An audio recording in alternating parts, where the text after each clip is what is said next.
Hey, I'm Jim Dewey, and this is Combating the Narrative. So, there's a disturbing trend in modern society to just blindly trust authority figures who claim to be experts on a matter. The thinking goes that surely these experts can't be wrong. I mean, they're so smart. They've got these big fancy credentials and titles and publications and this, that, and the other thing. Even though, when you break it down, experts are very wrong, very often. A modern example of this would be, well, without getting too spicy for YouTube, things relating to COVID-19. And this isn't an isolated incident. Historically speaking, especially in the modern historical era, those who purport to be experts on a subject are very often wrong about that subject. I can't really think of a better example than the intelligence failures in the Korean War. I mean, almost to a man. All the subject matter experts and intelligence analysts were adamant that China was bluffing, that the Chinese would not cross the Yalu River in force, at least not with the intention of driving UN forces out of Korea. What's more, once 400,000 plus men crossed the border into Korea, all the intelligence agencies were in complete denial about the size and the scope of the Chinese intervention.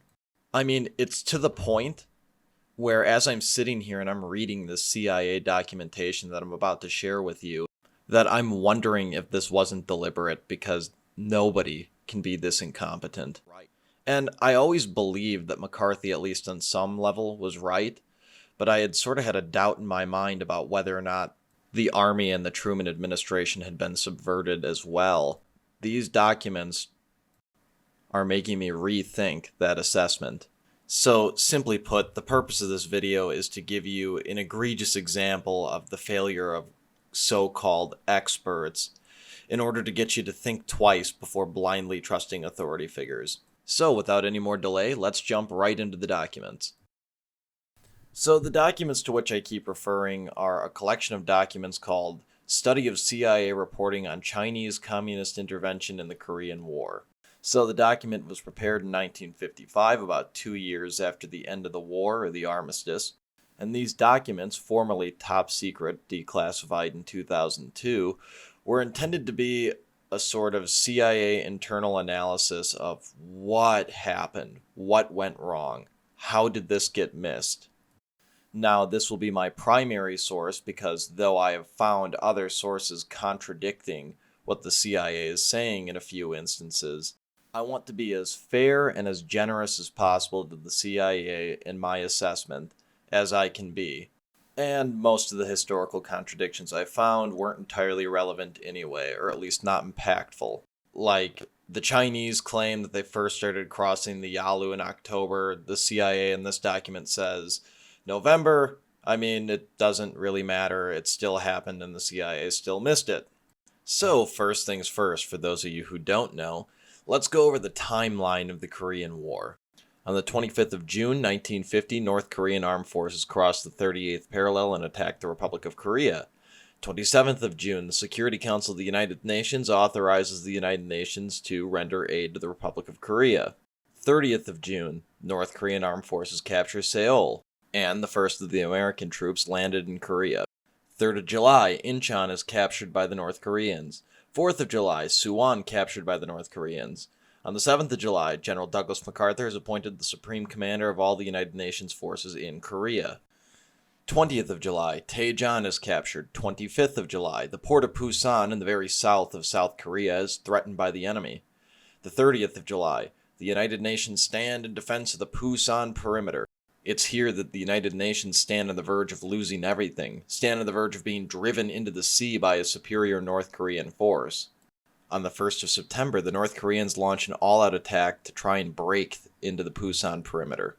On the 15th of September, General Douglas MacArthur gambles and launches a very risky amphibious operation at Incheon that, against all odds, resulted in a great success, threatening to completely cut off the advancing North Korean forces.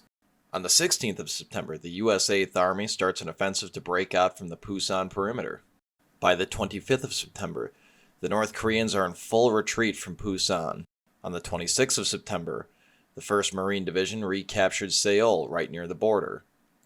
By the 1st of October, the North Koreans are in full retreat across the 38th parallel. It's at this point that the United Nations and the United States have accomplished their stated goals at the outset, namely to preserve a non-communist government on the Korean Peninsula. On the 7th of October, the United Nations General Assembly authorizes the United Nations forces under MacArthur to pursue the enemy across the 38th parallel into North Korea. Mind you, the Chinese had warned repeatedly by this point that if UN forces crossed the 38th parallel into North Korea, they would intervene on behalf of the North Koreans to preserve a communist buffer state on their border. These warnings go unheeded. On the 19th of October, the capital of North Korea, Pyongyang, has been captured by UN forces. And by the 1st of November 1950, the forward elements of the vanguard of the United Nations forces reach positions along the Yalu River, the river that forms the border between North Korea and China. This is where everything starts to go terribly wrong. On the 2nd of November, according to the CIA, first identifications obtained of Chinese communist forces in Korea. This claim is later disputed by their own report here. They note that Chinese soldiers had been found in Korea as early as the summer of 1950, though we will get into that later in the documents. By the 26th of November, the Chinese army, now in North Korea, launches a full-on offensive, forcing MacArthur and the United Nations forces into a complete retrograde, or retreat. Now, this is where, for our purposes, we'll stop with the Korean War. Spoiler alert for those of you who didn't know, United Nations forces are driven back to about the 38th parallel where the war began in the first place, and UN forces look like complete dum-dums. And that, quick and dirty, is the Korean War. Obviously, there's a lot of detail missing, but it's not entirely important for the point I'm trying to make. So, we're left with the question, what happened? Clearly, MacArthur isn't anticipating a Chinese invasion. Let's give Washington the benefit of the doubt for the moment, and presume that this follows that Washington was not anticipating one either. So, let's take a step back. Well, obviously the agency that would be responsible for the collection of grand strategic intelligence, such as whether or not another nation intends to go to war against you, would be the relatively newly formed Central Intelligence Agency. Their responsibility is not only to keep civilian policymakers in Washington well informed of what's going on in the world, but also military leaders like MacArthur. So, let's take a look at the information the CIA had available to them by their own records prior to the Chinese invasion that may well have predicted a Chinese invasion. Obviously, hindsight is 20/20. We know that the Chinese invaded, as a matter of fact, but should these experts have been able to predict this in the moment? Or were they, as I contend, wearing horse blinders of their own making? Or worse, intentionally misleading civilian and military policy and decision makers? Now, put yourselves into the shoes of CIA leaders circa 1950. Your job is to assess the likelihood of Chinese intervention in Korea. Yes, consider what sources you do have at your disposal, but also consider your intelligence collection limitations that you need to be aware of. Now, this source is admittedly from the US Army, but it's just to give you insight into the limitations of intelligence collection at the time. Now, I'm not going to read it to you. Feel free to stop and pause. I'll link the source in the description. But essentially, what's being said here by the Army is that their ability to conduct photo recon on the Korean Peninsula is severely limited by the technology and the resources at their disposal. In the broad strokes here, what the Army is saying is that they didn't have enough aircraft to conduct enough sorties a day to collect the amount of film they needed for not only defensive actions, but offensive actions which require more intelligence. Furthermore, the photographs they did have were not at the correct scale because they did not have enough reconnaissance aircraft at their disposal. They chose to reduce the quality of the image to cover more ground. Now, obviously, this means that key details will be missed. The difference between 1 to 5,000 scale and 1 to 7,000 scale is massive. Moreover, the Army is keenly aware that most armies move at night because it's safer, and they're saying that, hey, our B-26 photo recon aircraft can't carry enough flash bombs obviously producing light so they can take pictures of the ground at night, in order to paint an accurate picture of what's going on the ground. To make matters worse, not only were American aircraft not allowed into Chinese airspace, but they weren't even allowed within 20 miles of the border with Manchuria. So, if Army and Air Force intelligence feel that they're unable to get enough reconnaissance on the situation in Korea, how is it that the CIA can feel that they had enough information to report over and over and over and over again that the threat of Chinese invasion was unlikely? And you'll come to see that the CIA was parroting this in their reports up until the Chinese had damn near pushed the Americans back to the 38th parallel. That's only a slight exaggeration. Okay, so July 1950, the war has already started. What information, by their own admission, did the CIA have on the potentiality of a Chinese intervention in the war in the Korean Peninsula? So the CIA starts collecting information and reports, mostly from Far East newspapers, of massive Chinese troop movements from South to North China. Read the border with Korea. They received this information on the 3rd of July twice, the 5th of July, the 9th of July, the 10th of July, the 11th of July twice, the 16th of July, the 23rd of July, the 11th of August, the 12th of August, and the 23rd of August. They also had other indications of war preparations in China on the 15th of July and other dates, as well as a report from a POW that the 18th North Korean Army Division, then at Seoul, was, quote, comprised mostly of Chinese. By the 24th of July, it is clear that Chinese communist troops are actually in Korea, though the CIA will many times wave this away as limited to volunteers only, not an official intervention or indications of an official intervention by the Chinese government itself. Okay, moving on to August 1950. Obviously, some of the aforementioned dates were in August, but importantly, on the 27th of August 1950, General Willoughby, the G2, or the head honcho intelligence officer of the U.S. 8th Army during the Korean War, recollects that, quote, MacArthur's intelligence summaries contained a miscellany of highly suggestive and completely ominous reports from Chinese nationalist channels. Among the indications of Chinese communist intervention were reports of a high-level meeting in Peking, the appointment of a Chinese communist commander for North Korea, and various Chinese communist troop movements.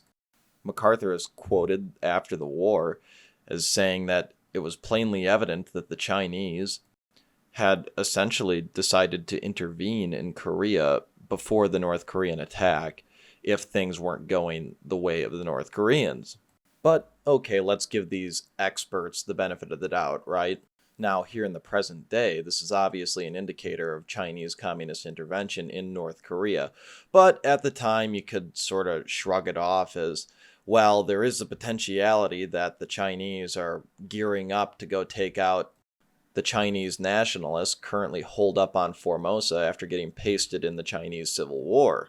Okay, now moving on to September of 1950. The CIA is reporting that they doubt Chinese communist intervention will occur.